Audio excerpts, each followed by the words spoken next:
the Festival of Lights. The children's laughter echoed through the biodomes of Elysium Prime like music.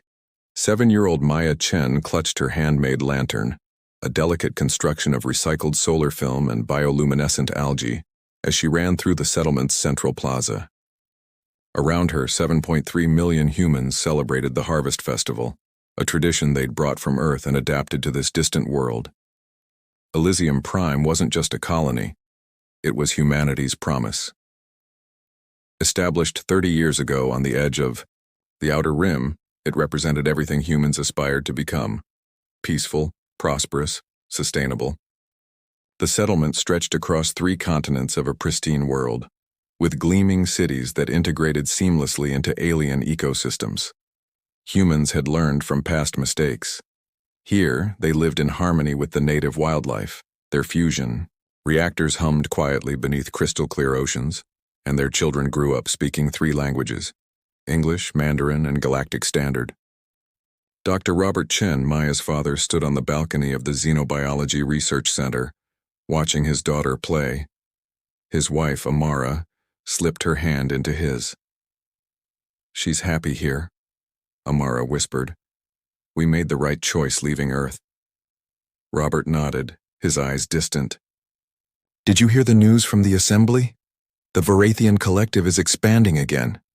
They annexed the Pelion system last week." "That's 12 sectors away," Amara said, squeezing his hand. "The Assembly will handle it.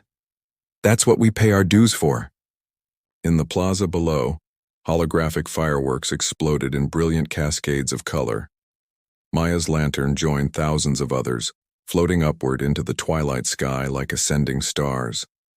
The moment was perfect, a snapshot of humanity's gentler nature, their capacity for wonder and joy.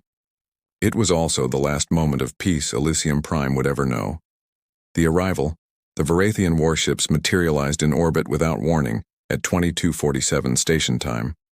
Their arrival wasn't a military formation, it was an execution formation. Governor. Patricia Okoro's emergency broadcast lasted 14 seconds before the first orbital strikes began. "This is Elysium Prime to Galactic Assembly. We are under attack by Varathian forces. Repeat, unprovoked attack in progress. 7 million civilians, requesting immediate." The communication center vaporized in a column of superheated plasma. What happened next was broadcast live across the galaxy. The Varathians, in their arrogance, wanted witnesses. They wanted the galaxy to see what happened to species who settled too close to their expanding borders, who occupied worlds the Varathians had marked for future colonization. The biodomes shattered like soap bubbles. Entire cities were reduced to glass craters. The fusion reactors, designed with 7 redundant safety systems, were deliberately targeted, causing catastrophic explosions that poisoned the atmosphere with radioactive clouds. In the Assembly's Grand Chamber on Unity Station, 200 species watched the horror unfold in real time. Ambassador David Park's voice cracked as he pleaded from the human delegation's booth. "Counselors, I'm begging you.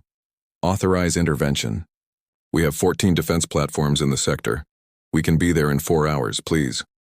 Chancellor Vexthor of the Assembly, a crystalline being whose species had held power for 800 years, spoke with infuriating calm. "Ambassador Park, we must follow protocol. A motion for military intervention requires a 2/3 majority vote, preceded by a 14-day deliberation period." 14 days? Park slammed his fist on the console. On the main view screen, a school was burning. "By then, there won't be anyone left to save." "Ambassador, control yourself," Vexthor warned. "The rules exist for everyone's protection. We cannot simply authorize military action without—" The vote was called. It failed. 67 species abstained. 93 voted against intervention, citing fears of escalating conflict. Only 40 voted in favor. The Varathian representative, a hulking reptilian creature named Krazoth, made a statement that would be remembered for centuries. "The humans encroached on territory we had designated for expansion. This is an internal matter of borders and resources. We recommend the Assembly not interfere." Ambassador Park's response was broadcasted across every human world. "Then we are alone." The silence falls. The assault lasted 6 hours. When the Varathian fleet departed, Elysium Prime was a tomb. Orbital. Scans detected no survivors, no life signs above bacterial level. 7,300,000 humans gone. Among them, Maya Chen, who died clutching her lantern. Dr. Robert Chen, who spent his final moments trying to evacuate his lab team. Amara Chen, who died in a hospital protecting newborn infants. Earth's response was immediate and unexpected. Within 24 hours, humanity began the Great Withdrawal. Every human embassy across the galaxy went dark. Trade agreements were suspended. Human ships in alien ports departed en masse, leaving cargo uncollected and contracts unfulfilled. Every human delegate to the Galactic Assembly resigned simultaneously, their final message identical. We trusted you. We believed in galactic unity. We were wrong. The solar system became a fortress. Human colonies in Alliance space evacuated voluntarily, creating the largest migration in human history. 12 billion humans retreated behind closed borders. Then came the silence. No communications, no diplomacy, no explanation, just silence. In the assembly chamber, Chancellor Vexthor addressed the remaining delegates. The human emotional response is regrettable but temporary. They will return when their grief subsides.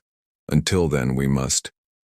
They're not grieving, interrupted Ambassador Yaltesh of the Meridian Collective, one of the few species who had voted for intervention. They're preparing. Preparing for what?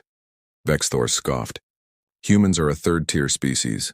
Limited military capability, outdated technology, and a cultural aversion to large-scale conflict. This withdrawal is a tantrum, nothing more. Yaltesh's 3 eyes narrowed. I've studied human history. They're the only species who simultaneously invented antibiotics and atomic weapons, who wrote poetry about peace while perfecting the art of war. When humans go quiet, when they stop talking and start working. Then what? Vexthor demanded. Then the galaxy should be afraid.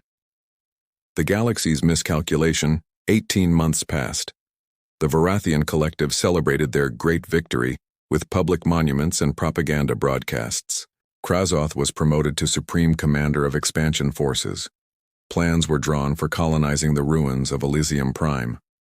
The Galactic Assembly moved on. New crises emerged: trade disputes, territorial conflicts, the usual political machinations of 200 species jostling for advantage. Humanity's absence was noted occasionally, usually with dismissive relief. At least we don't have to deal with their constant moral complaints, one delegate remarked. But some were watching.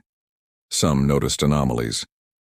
Deep space sensors detected unusual gravitational fluctuations near the Oort cloud, humanity's outermost system boundary. Merchant ships reported brief scanner contacts with massive objects that disappeared before proper identification. Human-designed quantum communication satellites, supposedly abandoned, continued transmitting encrypted data streams to unknown receivers. Ambassador Yaltesh compiled reports from 17 different intelligence services. The pattern was undeniable, but inexplicable. Humanity was moving resources on a staggering scale. But to where? For what purpose? The Meridian Collective's military? Analysts proposed a theory so shocking that Yaltesh hesitated to present it to the assembly. It's impossible, his chief analyst said, mandibles clicking nervously. No species could hide military construction of this magnitude. We're talking about fleets, weapons platforms, training facilities, all invisible to our surveillance. Unless they've been building for decades, Yaltesh said quietly. Unless they started long before Elysium Prime fell. Why would a peaceful species prepare for war they didn't seek? Yaltesh thought of human history, of a species that had nearly destroyed itself multiple times, that had learned the hard way that peace must be defended. Maybe they've always known the galaxy wasn't as civilized as it pretended to be. Maybe they were just waiting for us to prove them right. On the 2nd anniversary of the Elysium Prime massacre, the silence finally broke. Every communication channel in the galaxy simultaneously received the same message: no signature, No origin point, just 8 words that made 200 species shudder. Project Nightfall is complete. The reckoning begins. Project Nightfall revealed Commander Elena Vasquez stood on the bridge of the UESS Retribution, humanity's first sovereign-class warship, and watched the fleet assemble. 75 years of secret construction materialized from quantum stealth fields like ghosts becoming solid. The ships were beautiful in the way storms are beautiful, terrible, and magnificent. They bore no resemblance to any vessel in the Galactic Registry. Sleek obsidian hulls absorbed sensor beams instead of reflecting them. Propulsion systems operated on principles that current galactic physics deemed impossible.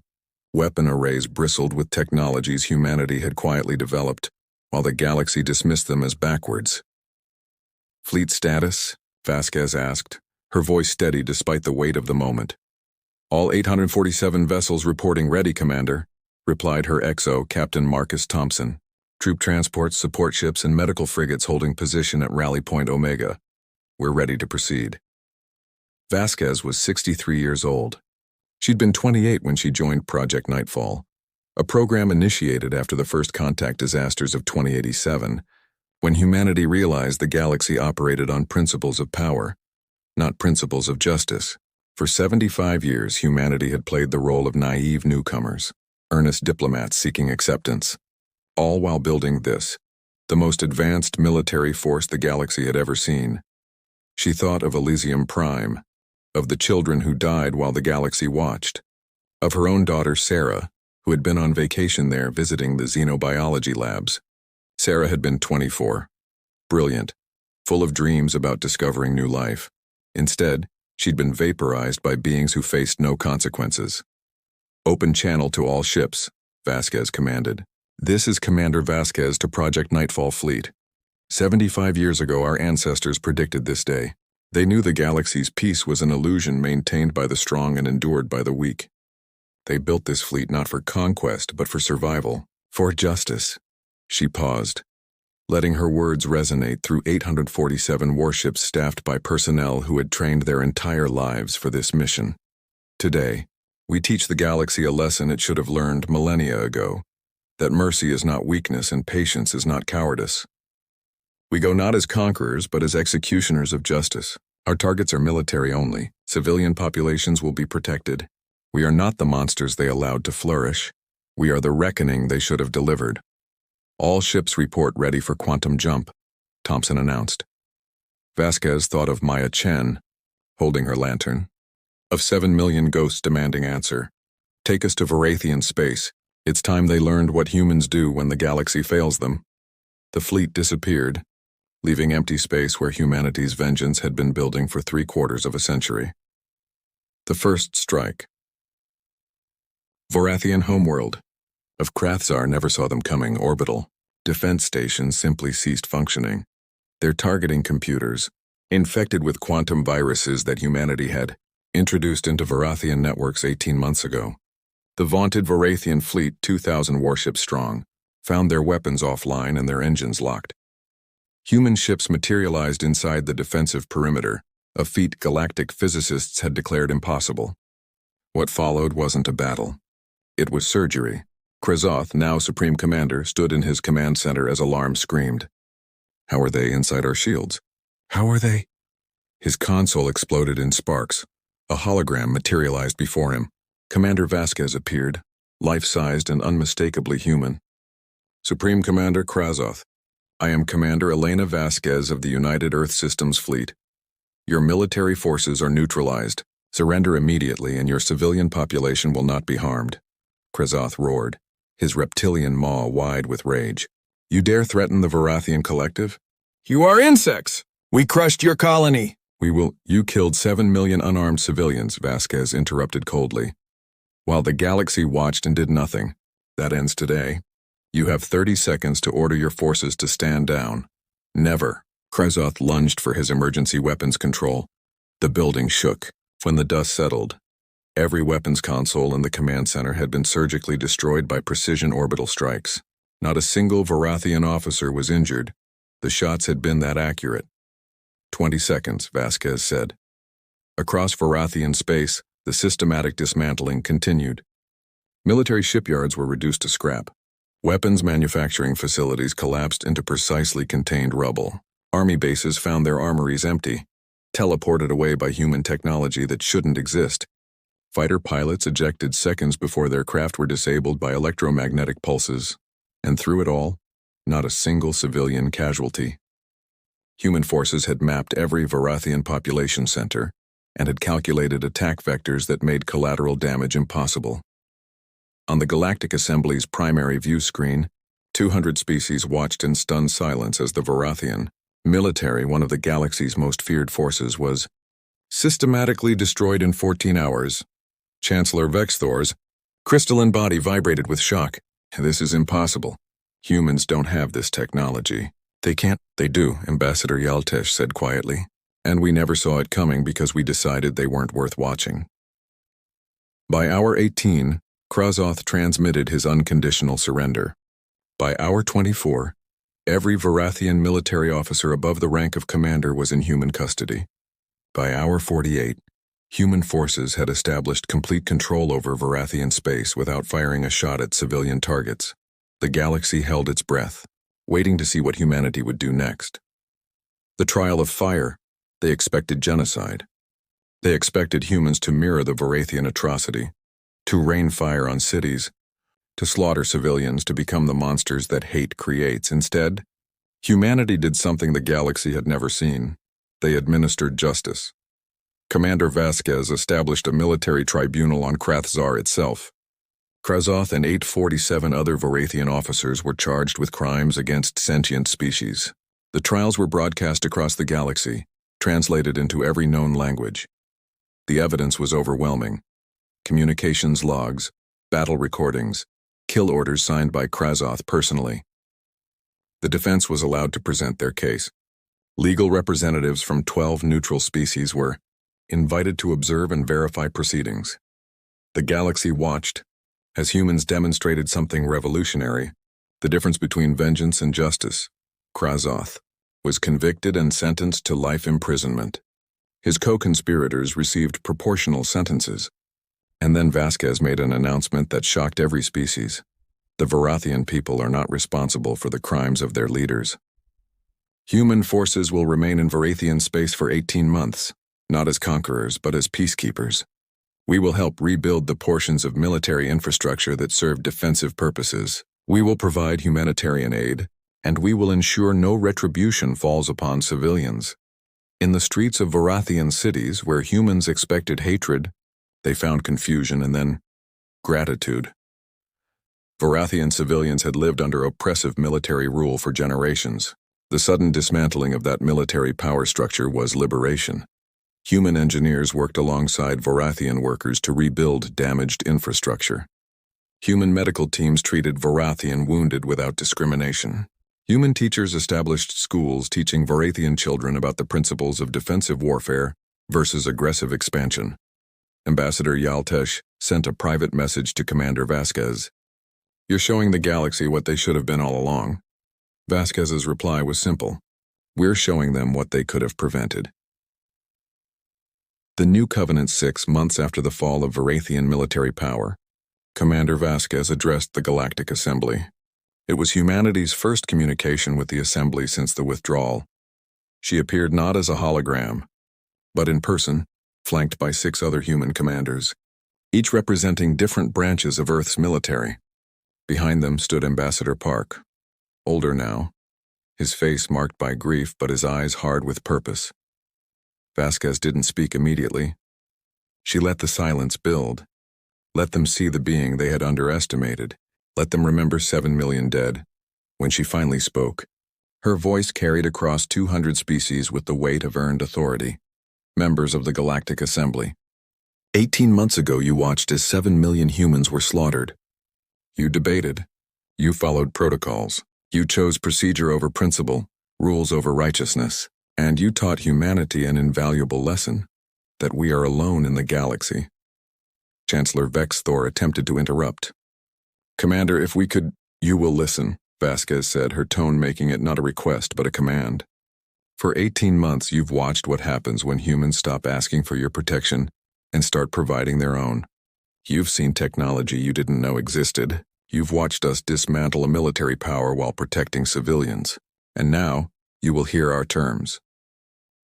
She activated a holographic display showing the memorial at Elysium Prime, now rebuilt by human hands, a sanctuary where 7 million names were inscribed in eternal flame. Earth is withdrawing from the Galactic Assembly permanently. We will no longer participate in your councils, your debates, your performative gestures of unity, but we will establish something new, the Terran Compact. Any species willing to sign will receive humanity's protection, our technology-sharing programs, and our commitment to mutual defense. Murmurs exploded through the chamber. Vexthor's crystalline form darkened. You cannot simply watch us, Vasquez interrupted. Furthermore, humanity declares the former Varathian space under our protection. The Varathian people will be allowed self-governance, but their military capacity will remain limited and monitored. Any species that attempts aggression against them will face the same response Krezoth received. This is extortion, a delegate shouted. No, Ambassador Park spoke for the first time, his voice carrying decades of disappointment. This is reality. The galaxy had its chance to be civilized. You chose to be tribal, territorial, and selfish. So humanity will create our own civilization. One where genocide has consequences, where the strong protect the weak, where justice is more than a word in treaty documents. Vasquez continued. You may see this as humanity becoming what we fought against. You're wrong. We're becoming what you should have been, strong enough to enforce peace, principled enough to restrain our power, and committed enough to protect those who cannot protect themselves. She paused, letting her final words carry full weight. Elysium Prime had 7 million humans who believed in galactic unity. They died believing help would come. Their memorial stands now as a promise. Humanity will never again trust others to defend human lives. But it also stands as an invitation. Any species tired of the Assembly's failures can join us. We will build something better. And if we refuse? Vexthor asked, his voice trembling. Vasquez's smile was cold. Then you'll continue as you were, a collection of species playing at civilization while the strong devour the weak. But you'll do it knowing that humanity is watching, and that we've proven we can reach anyone, anywhere, anytime.